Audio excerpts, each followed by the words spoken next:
أعوذ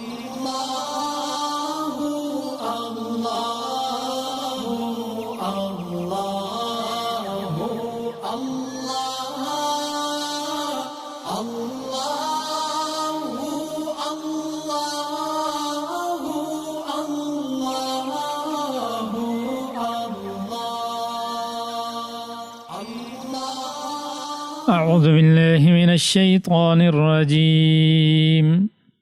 بسم الله الرحمن الرحيم ولا تنكحوا المشركات حتى يؤمن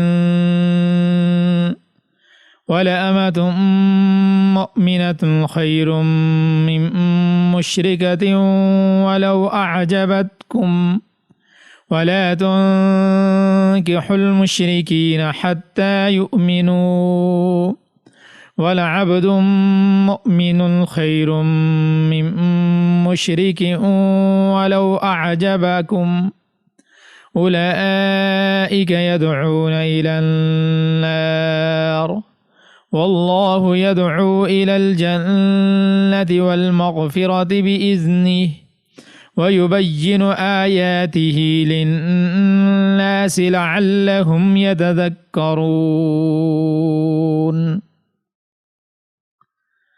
اور مشرک عورتوں سے اس وقت تک نکاح نہ کرو جب تک وہ ایمان نہ لے آئیں۔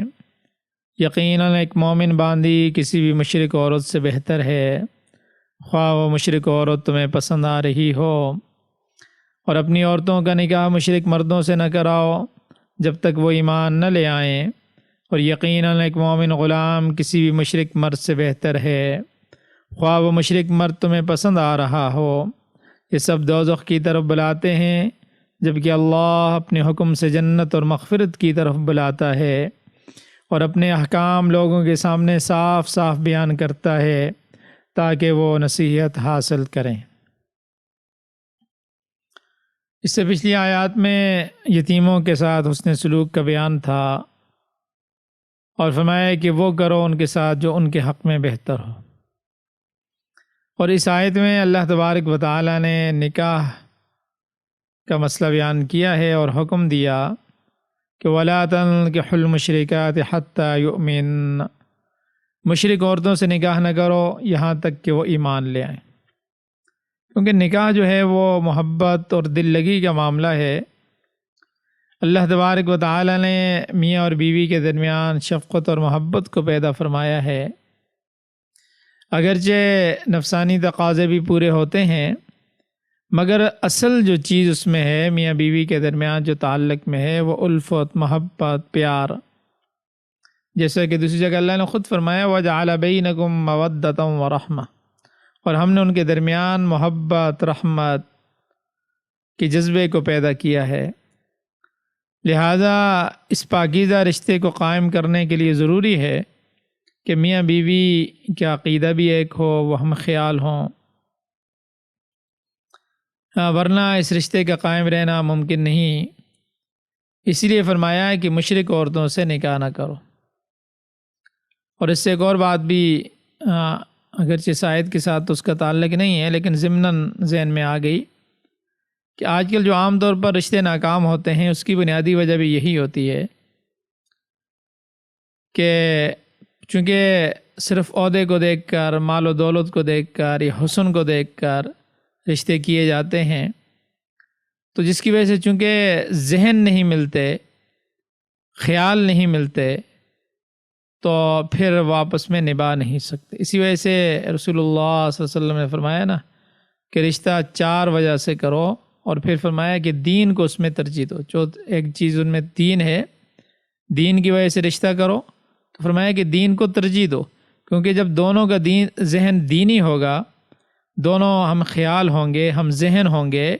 تو وہ رشتہ اچھی طرح اور پائیداری کے ساتھ، محبت کے ساتھ، بڑے اچھے طریقے کے ساتھ وہ اپنی زندگی گزاریں گے۔ بہرحال یہ ایک الگ موضوع ہے۔ فرمایا کہ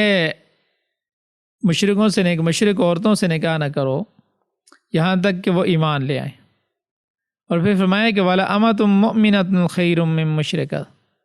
ایک مومنہ لونڈی مشرکہ آزاد عورت سے بہتر ہے، ولو اعجبتکم، اگرچہ مشرکہ عورت تمہیں کتنی ہی اچھی لگے۔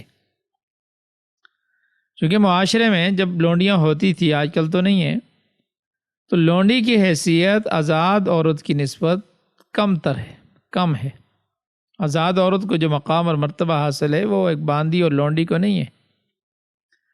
تو فرمایا کہ مشرکہ اگرچہ آزاد ہو، مالدار ہو، حسن و جمال میں بھی خوب ہو، اس کے باوجود ایک مومنہ لونڈی اللہ کے ہاں زیادہ بہتر ہے، اگرچہ اس کے پاس مال و دولت اور حسن نہ بھی ہو۔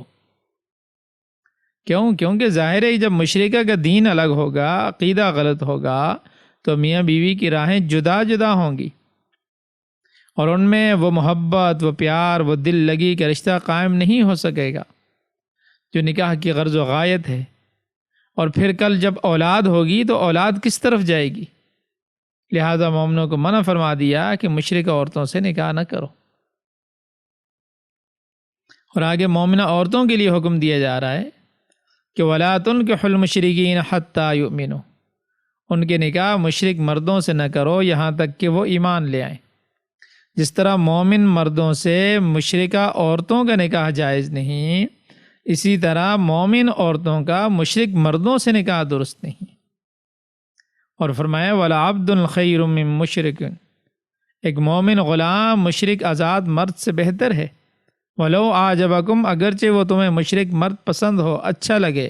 یعنی مالدار ہو، خوب صحت مند ہو، شکل و صورت میں بھی پسندیدہ ہو، مگر مشرک ہونے کی وجہ سے اس کے ساتھ نکاح جائز نہیں، کیونکہ عقیدے کی خرابی کی وجہ سے میاں بیوی کے درمیان نباہ ممکن نہیں ہے۔ اور دوسری بات یہ ہے کہ اللہ نے یہ فیصلہ سنا دیا انما المشرکون نجس، بے شک مشرکین ناپاک ہیں کیونکہ ان کا عقیدہ غلط ہے، شرک کی غلاظت ان کے دل و دماغ میں سرایت کر چکی ہے، جو کہ میاں بیوی کا جو مقدس رشتہ ہے اس کے منافی ہے۔ لہذا نکاح کے لیے ایماندار مرد کو تلاش کرو جس کا عقیدہ درست ہو، اگرچہ وہ کم تر حیثیت کا مالک ہی کیوں نہ ہو۔ تو اب اس آیت مذکورہ میں یہ ایک بڑا اہم مسئلہ ہے جو بیان کیا کہ مسلمان عورتوں کا نکاح کافر عورتوں سے اور کافر مردوں کا نکاح مسلمان عورتوں سے جائز نہیں ہے۔ اور وجہ یہ ہے کہ کافر مرد اور عورتیں انسان کو جہنم کی طرف لے جانے کا سبب بنتے ہیں، کیونکہ ازدواجی تعلقات آپس کی محبت اور مودت اور یگانگت کو چاہتے ہیں، اور بغیر اس کے ان تعلقات کا جو اصلی مقصد ہے وہ پورا نہیں ہو سکتا۔ اور مشرکین کے ساتھ اس قسم کے تعلقات قریبیہ، یعنی محبت، مودت، دل لگی کہ لازمی اثر یہ ہے کہ ان کے دل میں بھی کفر و شرک کی طرف میلان پیدا ہو، کہ کم از کم اتنا تو ضرور ہوگا کہ کفر و شرک سے نفرت ان کے دلوں سے نکل جائے گی۔ جب ان میں سے ایک مشرک ہے، ایک مومن ہے، تو مومن کے دل سے کم از کم کفر و شرک کی نفرت نکل جائے گی، اور اس کا انجام کیا ہوگا؟ انجام یہ ہوگا کہ یہ بھی کفر و شرک میں مبتلا ہو جائے گا، اور اس کا نتیجہ جہنم ہے۔ اس لیے فرمایا گیا کہ یہ لوگ جہنم کی طرف دعوت دیتے ہیں، اور اللہ تعالیٰ انسان کو جنت اور مغفرت کی طرف دعوت دیتا ہے،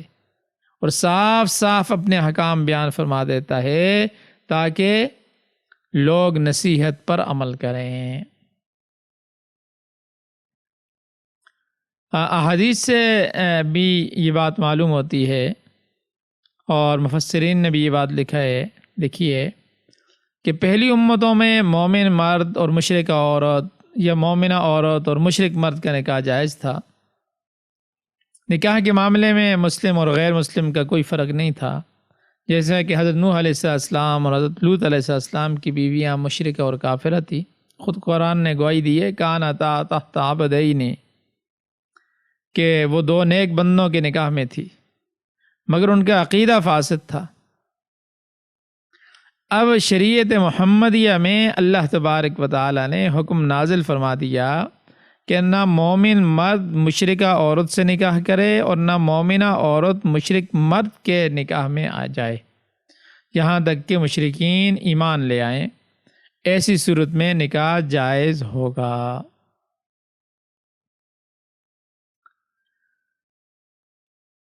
اب اس میں آیت میں لفظ مشرک، اس سے اگر مطلقاً غیر مسلم مراد ہو تو قرآن کریم کی ایک دوسری آیت کی بنا پر اہل کتاب کی غیر مسلم عورتیں اس حکم سے مستثنیٰ ہیں۔ یعنی غیر مسلم سے جو اہل کتاب ہیں وہ بھی غیر مسلم ہیں، لیکن اللہ نے چونکہ ان کے ساتھ نکاح کی اجازت دی ہے، فرمایا والمحصنات من الذین اوتوا الکتاب من قبلکم۔ اور اگر مشرک سے خاص وہ غیر مسلم مراد ہیں جو اہل کتاب نہیں ہیں، جو اہل کتاب نہیں ہیں، تو پھر اس صورت میں یہ آیت اپنی جگہ عام ہے۔ تمام ان غیر مسلموں کو جو کسی پیغمبر اور آسمانی کتاب کو پر ایمان نہیں رکھتے ہیں، وہ سب اس میں شامل ہوں گی۔ اب یہاں پر ایک سوال یہ پیدا ہوتا ہے کہ نکاح کے بعد اگر کوئی مرد یا عورت مشرک ہو جائے یا مرتد ہو جائے تو اس کے نکاح کی کیا حیثیت ہوگی؟ یعنی نکاح کے وقت تو مومن تھے دونوں، لیکن بعد میں جو ہے وہ مرتد ہو گیا، مشرک ہو جائے، تو اس نکاح کی کیا حیثیت ہوگی جو بحیثیت مومن مرد اور مومنہ عورت ہوا تھا؟ اس کا جواب بھی یہی ہے کہ نکاح ٹوٹ جائے گا، نکاح ختم ہو جائے گا۔ اگر مرد مشرک ہو گیا ہے یا داہریہ ہو گیا ہے تو عورت اس کے مرتد ہونے کے وقت سے آزاد ہو جائے گی، لیکن دوسرا اس عورت کے لیے ہے کہ دوسرا نکاح کرنے کے لیے اسے عدت گزارنا ہوگی۔ اور اگر عورت کو حیض آتے ہیں تو اس کی عدت 3 حیض ہوگی، اور اگر حیض نہیں آتے تو 3 ماہ عدت گزارے گی، اور اگر حاملہ ہے تو اس کی عدت وضع حمل ہے، عدت پوری کرنے کے بعد نکاح کر سکتی ہے۔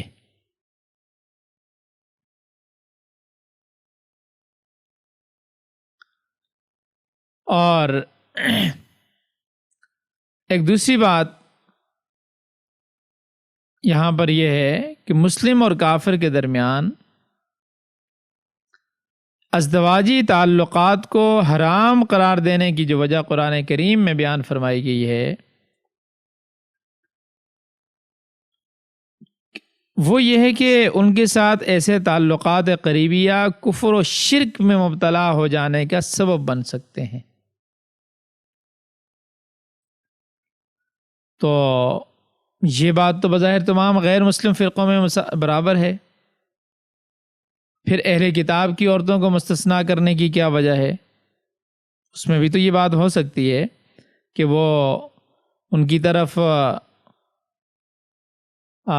مائل ہو جائیں، عیسائیت کی طرف اور یہودیت کی طرف۔ تو اس کا جواب یہ ہے کہ اہل کتاب کے اختلاف اسلام کے ساتھ بنسبت دوسرے غیر مسلموں کے کم اور ہلکا ہے، اور وہ اس طرح کہ عقائد اسلام کے بنیادی ستون جو ہے نا، جس کو آپ ستون کہہ سکتی ہیں، وہ 3 ہیں: توحید، آخرت، رسالت۔ اب ان میں سے عقیدہ آخرت میں تو اہل کتاب یہود و نصارہ بھی اپنے اصل مذہب کے اعتبار سے مسلمانوں کے ساتھ متفق ہیں۔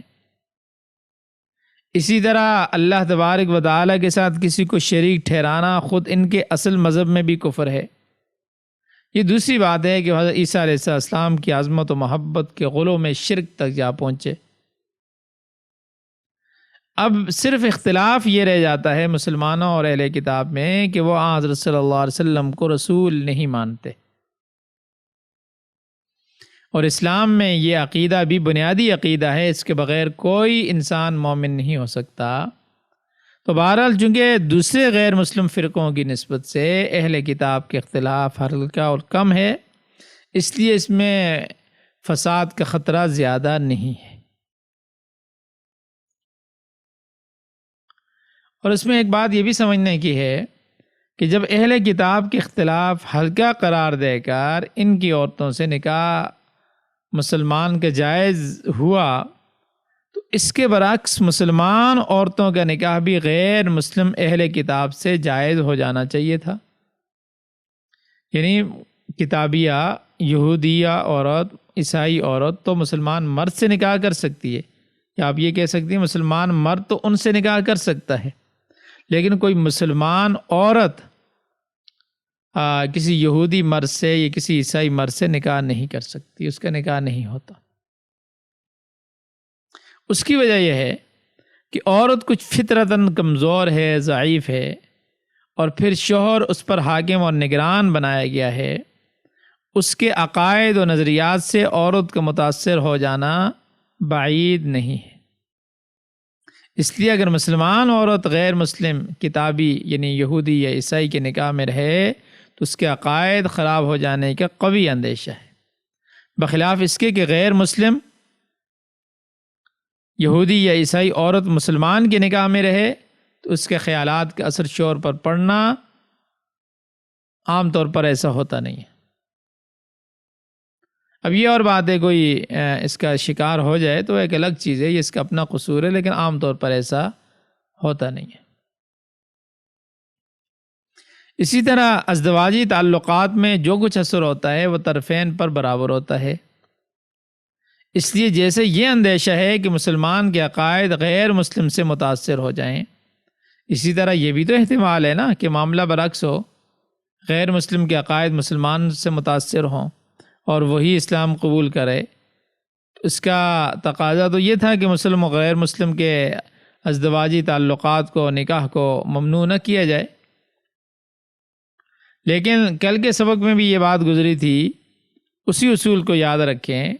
کہ جب کسی چیز میں ایک نفع کی امید بھی ہو اور کسی نقصان کا خطرہ بھی ہو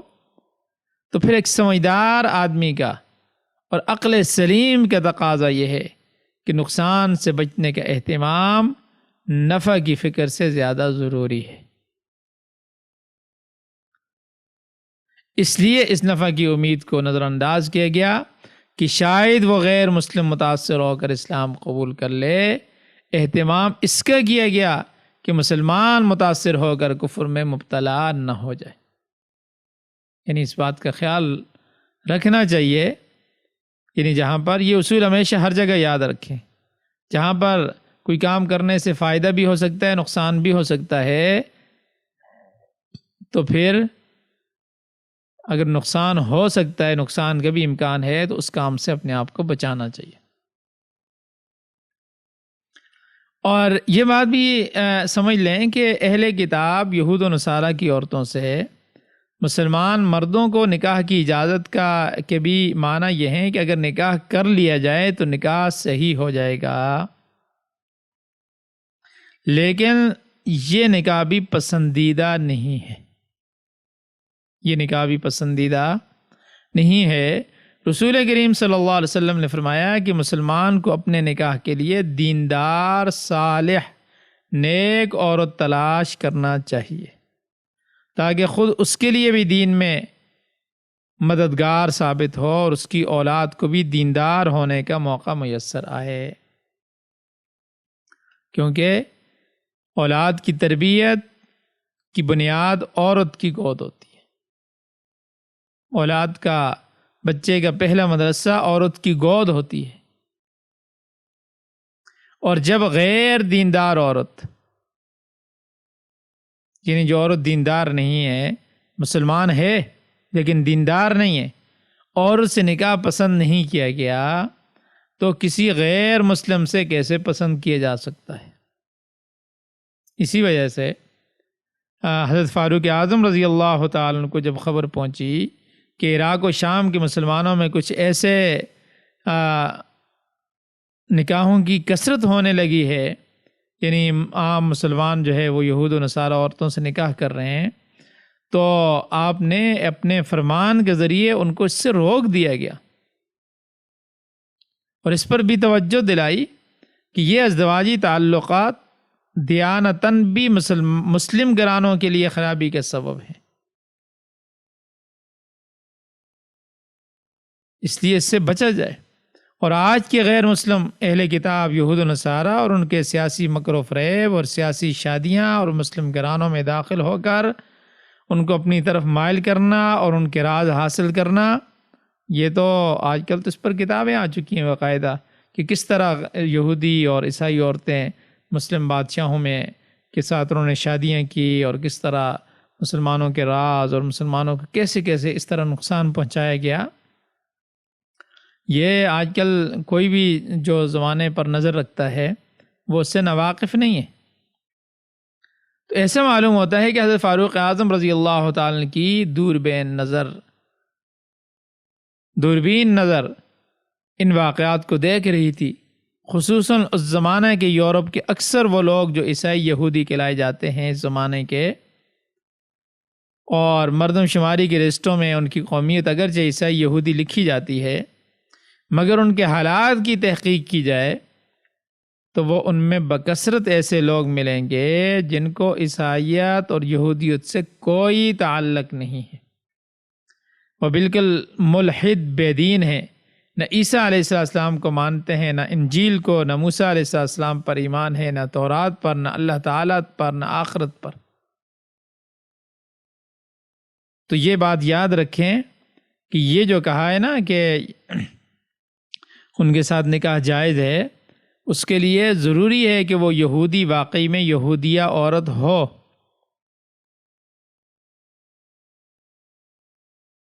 اور عیسائی واقعی میں عیسائی ہو۔ اس وجہ سے مسئلہ یہ ہے کہ جو قوم اپنی وضع اور طرز زندگی سے اہل کتاب سمجھے جاتے ہوں لیکن عقائد کی تحقیق کرنے سے کتابی ثابت نہ ہو، بھئی ہے تو یہودیہ، ہے تو عیسائیہ، لیکن جب پتہ چلا کہ عقیدہ اس کا کفر کا مشرکوں والا ہے، عقیدہ اس کا دہریوں والا ہے، تو اس قوم کی عورتوں سے نکاح درست نہیں ہے۔ جیسے آج کل عموماً انگریزوں کو عام لوگ عیسائی سمجھتے ہیں، حالانکہ ان کے بعض عقائد بالکل ملحدانہ ثابت ہوتے ہیں کہ نہ خدا کے قائل ہیں، نہ عیسیٰ علیہ السلام کی نبوت کے معتقد ہیں، نہ انجیل کی نسبت آسمانی کتاب ہونے کا ان کا عقیدہ ہے۔ تو ایسے لوگ عیسائی نہیں، ایسی عورت سے نکاح درست نہیں۔ اسی طرح جو مرد ظاہری حالت سے مسلمان سمجھا جائے لیکن عقائد اس کے کفر تک پہنچے ہوں، اس سے مسلمان عورت کا نکاح درست نہیں ہے، اور اگر نکاح ہو جانے کے بعد ایسے عقائد خراب ہو جائیں تو نکاح ٹوٹ جاتا ہے۔ جیسے آج کل بہت سے آدمی اپنے مذہب سے ناواقف، سائنس کے اثر سے یا دوسرے مذاہب سے، قادیانیت سے، شیعت، رافضیت سے متاثر ہو کر اپنے عقائد کو تباہ کر لیتے ہیں۔ تو اس صورت میں لڑکی والوں پر واجب ہے، ضروری ہے کہ جب نکاح کا پیغام آئے تو جس طرح آج کل ہم یہ معلوم کرتے ہیں نا، جاب ہے، نہیں ہے، مکان ہے، فلاں ہے، فلاں ہے، فلاں ہے، تو یہ بات بھی اچھی طرح معلوم کر لینی چاہیے کہ بھائی اس کا عقیدہ کیا ہے، اس کا عقیدہ کیا ہے۔ تو بہرحال یہ چند باتیں تھیں جو ضروری تھی، اس وجہ سے میں نے اس کا خلاصہ ذکر کر دیا۔ تو اسی طرح نکاح کی طرح اہل کتاب کے ذبیحہ کو بھی حلال قرار دیا گیا ہے۔ نکاح کی طرح اہل کتاب کے ذبیحہ یعنی ان کے جو ذبح کریں اس کو بھی حلال قرار دیا ہے، اگر بشرطے کہ وہ اللہ کا نام لے کر ذبح کریں۔ اگر موسیٰ علیہ السلام یا عیسیٰ علیہ السلام کا نام لے کر ذبح کریں گے تو جانور حلال نہیں ہوگا۔